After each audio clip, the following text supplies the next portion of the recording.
Good. Well, good morning, everybody. And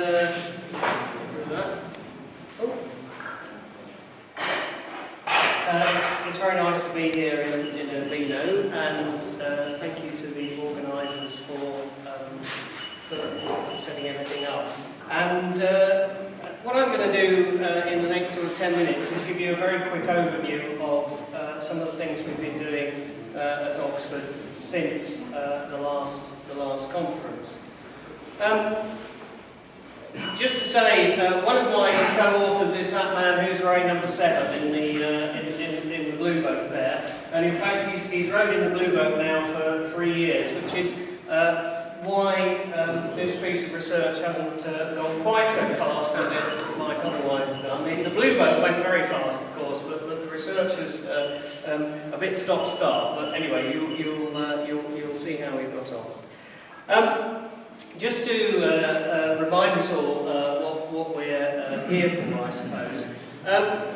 One of the things I'm really interested in is that many, indeed most, fatigue data that you see in the literature is all constant amplitude loading, and of course that's because it's very easy to do constant amplitude loading and so on. Real structures, of course, experience non-uniform loading, and although we've got things like Miner's rule of cumulative damage and the Paris law and so on, they don't actually work terribly well, and there's no real consensus on how to predict crack propagation rates under non-uniform loading. And if we're going to ever sort that problem out, we need to understand better what's happening at crack tip. So that's, if you like, my sort of general motivation in all of this. So this is kind of a quick overview of what I presented initially at Forney de Sopra, uniform loading, and at Malaga, non-uniform loading. We use digital image correlation to look at the crack tip of a CT specimen being loaded, and we, from the data that we extracted, we try to calculate the stress intensity factor as a function of load. So what you get down here is, this is stress intensity factor, and here's load, and the dotted line is what you would expect from linear elastic fracture mechanics. The black line is what you measure. So you'll see it pretty much follows the LEFM solution, but there is a bit of an offset here, and in particular, what you find is that you don't get any stress intensity until you reach a certain threshold load. Now, whether you call that threshold, or whether you call that a residual negative K, or whether you call it closure, or whether you call it a residual negative K, that's kind of up to you, really. Then, if you put in an overload, you'll find that this offset increases quite significantly. So again, we've still got superposition of an elastic K, but a much bigger negative offset. And also, interestingly, we're getting apparently negative values of K. And that's something perhaps that we might want to talk about in the discussion. Okay, so that's what I showed last time. What I want to do in the next few minutes is just say a little bit about what we've been doing more recently.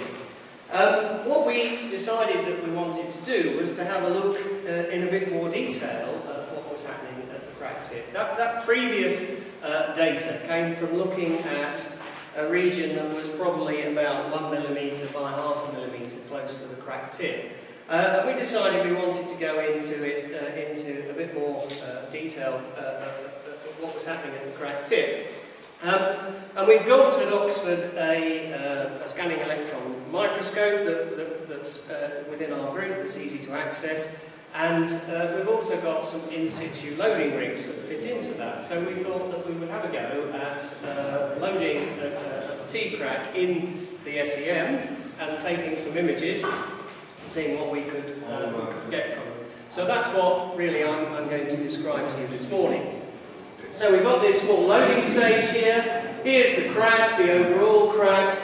This is the CT specimen. It's just a modified CT specimen, made a bit smaller so that it fits into the loading stage. in the SEM, and we took images along here. I don't know if is it possible to turn the lights off? Yeah. So it's could be just a bit more obvious. You can see here. Oh, that's better. So what you can see, multiple images along here and the crack tip somewhere along. Okay, so what I'm going to show here is a little video. This is one of the images. I'm afraid, sorry, I had to re-import the video and I've lost the scale there. But this is about 200 microns along here, something like that. And the crack here, well, you can see it's certainly along here.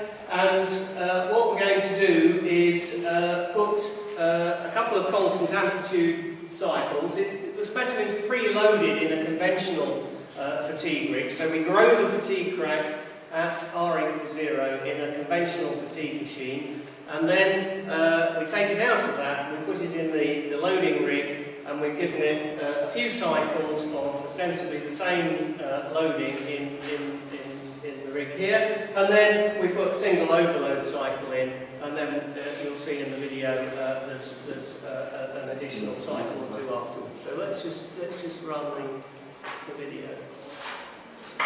So here's one of the constant amplitude cycles, and you can see the crack opening and then closing, and the crack tip obviously somewhere, and there's the overload.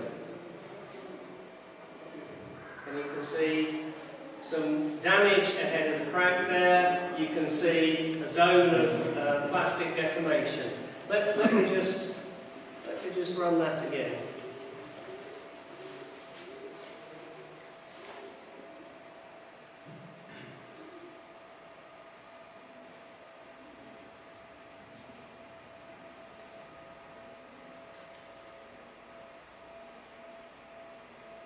So there's obviously a tremendous amount of detail that you can get from an experiment like that.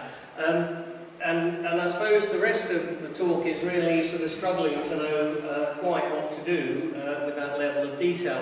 You'll notice that we've got quite a bit along the crack, and probably we haven't captured the entire plastic zone there. To some extent that's reasonably deliberate, because what we were looking at before, the way we came into all of this work, was to try and look at crack closure and to try and get displacements along the crack faces, and you'll see that the analysis I'm going to present takes that general approach. But there are all sorts of other things that one can do with this kind of data, and one of the things I'd like to get out of this conference is a few more kind of ideas and suggestions about what we might do. What we did was to apply digital image correlation to that image, and rather than try and fit some kind of displacement field to the whole image, what we basically did was take a grid of points on either side of the crack and calculate the vertical displacement component, and then initially simply fit this to the LEFM solution for crack flank displacement, which is just, if one takes the first term, is just a root R variation. So if you see how the difference in displacements here and here varies as the square root of distance from the crack tip, you ought to be able to extract an elastic K, and that's what we did in the earlier experiment. But it's interesting to see what you get if you do it here. So here we have essentially this is a log-log plot. But essentially, we should, if we do a log-log plot here, we should get a slope of a half. And more or less that's what one gets once one gets beyond about, maybe 10 microns or so from the crack tip. So that you get this linear relationship, maybe it's a bit more, maybe it's about more like 20 microns, but you get this linear relationship here from which you can extract K, and then you get a region close to the crack tip which doesn't fit that relationship. And of course that's probably what one would expect as one's starting to get into the zone of plasticity. So if one tries to extract K, you get some sort of slightly more complicated results than we got previously. If one takes all of the points that we've analysed there, you get a history a bit like this.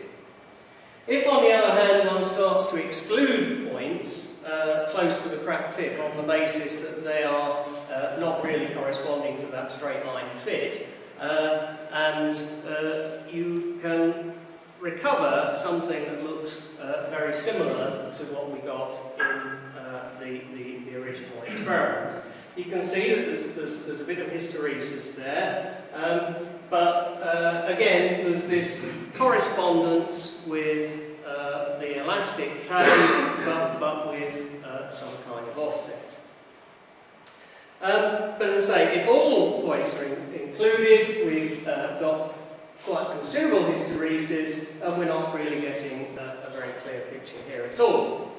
So it's quite clear that in order to make full sense of the data at this kind of scale, we need an elastic plastic model.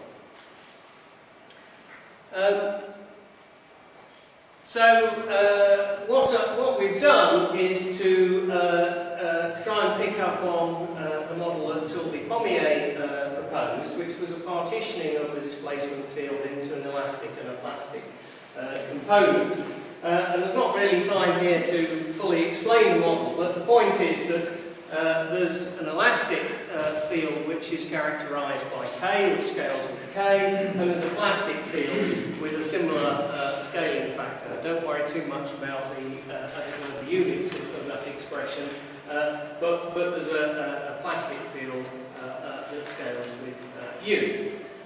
And what you can then do is, once you've extracted these values of K and rho, you can then see what happens to the crack tip in this so-called K rho space. And this little graph describes what Sylvie and her co-workers think should happen from the model.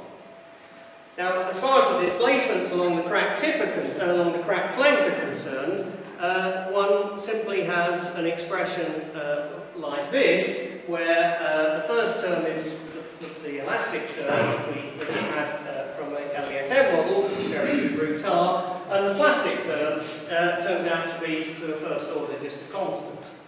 So what we should be looking for is, if we plot u against root r, we should obtain k from the slope and rho from the intercept. There are some some issues that you find with this. If you take what you think to be the crack tip and do this analysis, you can finish up with negative values of rho, which might not be thought to be physically reasonable. And we should, I suppose, remark that we're only taking images from the surface, and maybe the crack tip position is not known with any great certainty and might need to be adjusted.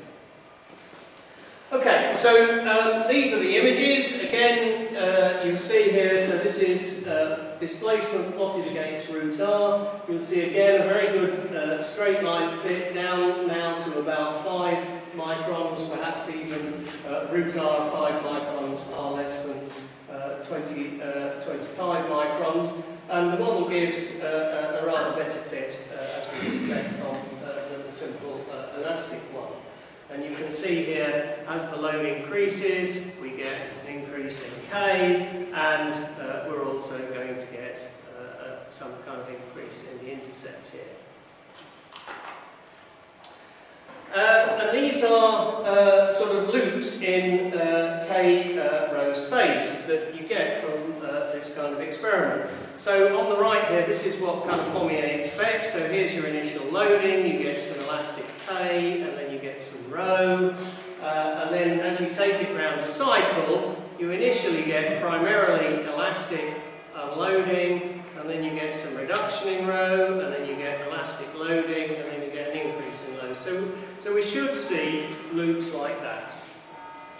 What we actually see are loops a bit like this. So they are sort of qualitatively similar, but we're not getting a straight line in this segment corresponding to elastic, purely elastic displacement. Indeed, we seem to get some kind of reduction in row, and again we're getting these negative values, although we should note that our datum is the unloaded crack, so the datum is not the undeformed body, so the datum is different from the situation in the model to some extent. And then, once we pass a certain point in the loading, we get this increase in row, and then we get more or less the mirror of it on the loading side. When we analyse two consecutive cycles, these are seen here, and what you can see is that we've got very good repeatability from extracting the data from the images, but also you see that there's a bit of an offset in row. So the K is very similar, but there's a bit of an offset in row, so that we're accumulating plastic damage at the crack tip. Okay, well I think that's about my 10 minutes, so that's kind of as far as it goes really. We've done this in situ imaging. We can analyse the results using VIC, either to get conventional elastic stress intensity or using a simple elastic plastic model. We've got the overload data, but we've yet to sort out exactly what to do with that. And I'd be very interested to hear ideas of how we can analyse this data in more detail. Thank you.